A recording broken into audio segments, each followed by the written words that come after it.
Go'zal opa-singillarimiz uchun ko'rish kerak bo'lgan 5 ta film tavsiyasi mening talqinimda. 5-o'rin Malikaning kundaligi yoshligimizni eslatadigan nostalgik filmlardan biri. Oddiy qiz bir kun kelib aslida Malika ekanligini bilib qoladi. Bu film o'ziga ishonch, orzular va katta o'zgarishlar haqida.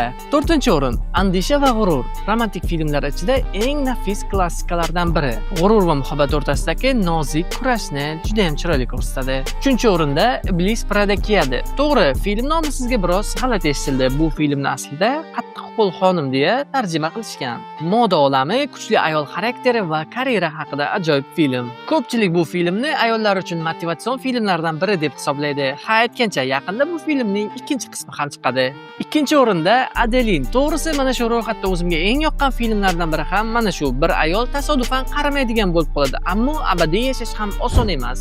1-o'rindagi filmni e'lon qilishimdan oldin sahifamga obuna bo'ling. 1-o'rinda Little Woman, o'zbekchasiga Kichik xonimlar. 4 opa-singilning orzulari, hayoti va kuchi haqida juda ham ajoyib film. Ko'pchilik uchun bu eng ta'sirli ayollar filmi hisoblanadi. Bayram munosabati bilan onalarimizni va barcha ayol qizlarni tabriklaymiz. Baxtimizga doimo sog'-salomat bo'ling. Shu kabi kontentlar uchun obuna bo'lishni unutmang.